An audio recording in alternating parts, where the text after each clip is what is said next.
Recently मैं एक PR review कर रहा था एंड उस पीआर को रिव्यू करते हुए मुझे कुछ इस तरीके का कोड दिखा जिसमें बहुत सारी नेस्टेड क्लासेस हैं। एंड आज की वीडियो का हम टारगेट ये रखते हैं कि हम इन क्लासेस को कैसे क्लियरली लिख सकते हैं और एक ड्राई प्रिंसिपल का यूज़ करते हैं ताकि हमें कोई भी रेपिटेशन ना हो। तो सेटअप एक बार मैं डिस्कस कर लेते हैं। तो मेरे पास एक यहाँ पे इंडेक्स पेज पे मैंने 3 बटन के इंस्टेंसेस कॉल करी हुई है। हम बटन का एग्जांपल लेंगे क्योंकि बटन बहुत ही कॉमनली यूज्ड कंपोनेंट होता है हर एक प्रोजेक्ट के अंदर। एंड हमारे पास एक वेरिएंट प्रॉप है जो जस्ट हम प्राइमरी एंड सेकेंडरी डिफरेंशिएट करने के लिए यूज़ कर रहे हैं, और यहाँ पे राइट साइड में वो तीनों इंस्टेंसेस हमारी शो हो रही है। अब हम डायरेक्टली बटन कंपोनेंट में चलते हैं। यहाँ पे अभी के लिए आप ये प्रॉप्स को इग्नोर करो। एक हम टाइप्स के ऊपर एक प्रॉपर एक अलग से वीडियो बनाएंगे जिसमें हम एक प्रॉपर बटन कंपोनेंट बनाएंगे जिसमें हम डिफरेंट टाइप के प्रॉप्स भी रखेंगे, लाइक डिसेबल, ऑन क्लिक और जितने भी अदर बटन के ऊपर इवेंट होते हैं।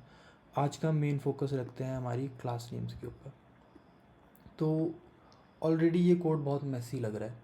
यहाँ पे हमारे पास 3 लेवल नेस्टिंग चली हुई है एंड और अगर ये कंपोनेंट और ज़्यादा बड़ा होता है तो वहाँ पे और ज़्यादा हमारे को दिक्कत आती इस कोड को डीबग करने में, स्पेशली अगर किसी और डेवलपर ने इस पर काम कर रखा होता और आपको वो चीज़ असाइन होती कि कुछ चेंजेस करने इसमें। और इसमें क्लियरली कुछ और हमारे को दिक्कतें दिख रही हैं। फॉर एग्जांपल ये पैडिंग जो है वो रिपीट हो रही है, ये राउंडेड की जो क्लास है वो रिपीट हो रही है हमारी। तो let's clear this out a bit. तो सर फर्स्ट जो मैं तरीका यूज़ करता हूँ वो है एक ऑब्जेक्ट में डिवाइड करने के लिए। सो फॉर एग्जांपल मेरे पास प्राइमरी क्लासेस हैं और वो मैंने यहाँ से पिक करी एंड यहाँ पे डाल दी। देन मेरे पास होंगी सेकेंडरी की क्लासेस,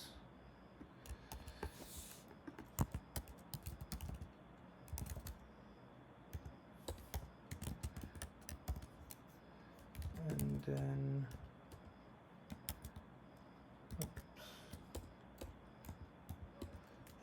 बस हो गई बेस की क्लासेस एंड वो हमने यहाँ से कॉपी कर ली and paste.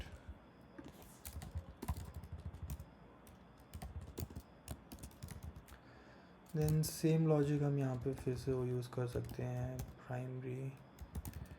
Then we need to add styles dot primary else if the variant triple equals to secondary then we need to apply styles dot secondary और by default it will be styles dot base। Okay, चीज़ें अभी भी चल रही हैं but अब हमारा जो JSX है वो उसमें से थोड़ी सी हमने एक्स्ट्रा जितनी भी हम इनलाइन क्लासेस स्ट्रिंग में लिख रहे थे वो निकाल दिए, तो थोड़ी सी यहाँ पे हमारी क्लैरिटी और बढ़ गई है। ये वाला पार्ट अभी भी मेसी लग रहा है बट फिर भी ये पहले वाले के कंपैरिजन में थोड़ी और चीज़ें क्लियर लग रही है। अब हमारे पास क्लियर सेट है कि प्राइमरी में कौन सी स्टाइल से अप्लाई होंगे और सेकेंडरी और बेस में कौन से अप्लाई होंगे। बट अभी भी ये थोड़ा सा कॉम्प्लिकेटेड है और अभी भी हम जो पैडिंग है और जो राउंडेड क्लास है वो अभी भी रिपीट हो रही है। तो हमारे को ट्राई करना है कि हम इन चीज़ों को रिपीट ना करें और चीज़ें as close to as DRY principle को फॉलो कर लें। तो इस चीज़ को रिसॉल्व करने के लिए हम एक लाइब्रेरी यूज़ करेंगे, बहुत छोटी सी लाइब्रेरी है CLSX लाइब्रेरी का।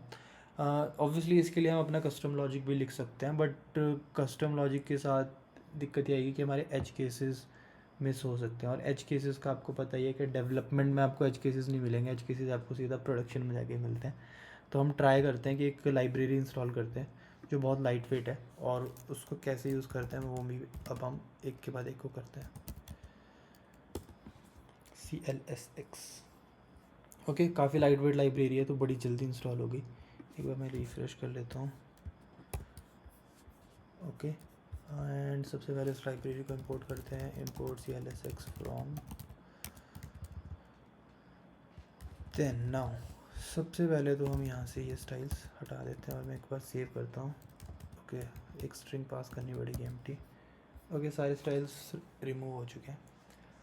अब CLX में हम कैसे स्टाइल्स डालते हैं, तो हमने सबसे पहले CLX फंक्शन कॉल करा अब यहाँ पे ये आर्ग्यूमेंट्स लेता है। अब इसको हम एक एक करके आर्ग्यूमेंट्स पास करते हैं और मैं एक्सप्लेन करता हूँ कि वो कैसे वर्क करते हैं। तो सबसे पहले तो हम पास करते हैं हमारी जो भी बेस स्टाइल्स हैं, जो हम चाहते हैं कि हमारे हर बटन के इंस्टेंस पे लगे, वो हम यहाँ पे बेस में प्रोवाइड कराएंगे। तो वो हो जाएंगी हमारी स्टाइल्स डॉट बेस। सेव किया तो बेस स्टाइल्स सब पे लग गई बटन पे। अब मैं इस पे से ये हटा देता हूँ, इस पे से भी हटा देता हूँ और बेस में रहने देते हैं इसको। परफेक्ट। अब हम चाहते हैं कि हमारे एक और आर्ग्यूमेंट पास करेंगे इस फंक्शन में, और वो हमारी अब कंडीशनल आर्ग्यूमेंट्स होंगे। तो जब मैं चाहता हूँ कि अगर मेरा वेरिएंट जो है वो प्राइमरी है, तो स्टाइल्स डॉट प्राइमरी अप्लाई हो जाए। एंड अब यहाँ पे हम वापस आ रहे हैं कॉन्फ्लिक्ट्स। आई थिंक हमारे को बेस ये नहीं यूज़ करना चाहिए, इंस्टेड हमको जस्ट ये यहाँ पे स्टाइल्स लिखनी चाहिए। ओके, बेस के लिए हम अलग से एक कंडीशन डाल सकते हैं। देन हमारे पास है variant equals to secondary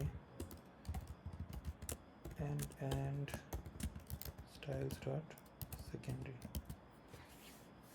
okay, हमारी स्टाइल्स की भी क्लास हो गई। एंड लास्टली हमारे पास अगर if variant is not equal to primary and variant is not equal to secondary, then we need to apply styles dot base and perfect। सारे स्टाइल्स हमारे वैसे ही वर्क कर रहे हैं जैसे हम चाहते हैं। अब इसको देख के स्टिल आप बोलोगे कि this is more complicated than what we were doing before. But यहाँ पे हमारी एक प्रॉब्लम तो सॉल्व हो गई, वो हो गई कि हमारे को कॉमन स्टाइल्स बार बार नहीं ऐड करने पड़ रहे हैं। अब इस केस में आपको लगेगा कि ठीक है कोई बात नहीं, हम कॉमन स्टाइल्स डाल देते हैं बार बार, क्योंकि अब हमारे पास बहुत कम वेरिएंट्स हैं। बट इन दोज केसेस जिसमें हमारे पास वेरिएंट्स बहुत ज़्यादा होते हैं, उसमें मैटर करता है कि आप जितना कम हो सके उतनी CSS लिखो। But still this is confusing, तो इसको हम और पॉलिश करते हैं ताकि ये रीडेबल भी हो। हमारा एक प्रॉब्लम तो सॉल्व होगी, हमारे को चीज़ें रिपीट नहीं करनी, बट अब हमारे को इसको रीडेबल भी बनाना है। तो उसके लिए हम ऑब्जेक्ट्स यूज़ करेंगे। अब now instead of passing 4 arguments for 4 different conditions, in the second argument we will pass 1 object. अब हमारी जो इस ऑब्जेक्ट की होगी वो होगी हमारी स्टाइल्स, जो हम चाहते हैं कि स्टाइल्स अप्लाई हों। तो for example in this case हमें चाहिए स्टाइल, मैं नॉर्मल स्ट्रिंग वाले केस के साथ चलता हूँ। तो हमारे चाहिए ये वाले स्टाइल्स प्राइमरी के केस में। तो मैंने की बनाई। अब ये कब अप्लाई होगी, वो होगा हमारी सेकंड आर्ग्यूमेंट। जो हमारी ऑब्जेक्ट की वैल्यू होगी वो होगी हमारी कंडीशन के कब हमें ये अप्लाई करनी है। तो यहाँ पे आ जाएंगे variant is equal to primary and save. So अभी एक बार मैं इसको कमेंट कर देता हूँ ताकि आपको एक बार कंफर्म कर दूँ। Okay, so right now every instance is at base styles, so padding and rounded only। अब मैं इसको अनकमेंट करता हूँ तो हमारे प्राइमरी स्टाइल्स पे अप्लाई हो गया। अब मैं एक और की ऐड करता हूँ, वो that is for secondary classes.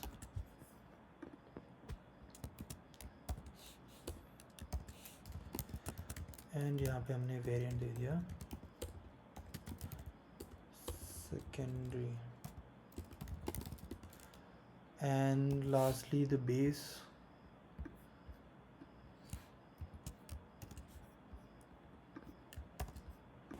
and here it would be variant is not equal to base and primary and variant is not equal to secondary। save and all good। I think अब हमारा code और ज़्यादा clear है and हम चीज़ें repeat भी नहीं कर रहे हैं। एंड इन फ्यूचर केसेस जब हमारे पास और ज़्यादा वेरिएंट्स होंगे और ज़्यादा यूज़ केसेस होंगे, तो इस चीज़ को स्केल करना और ज़्यादा इजी हो जाएगा।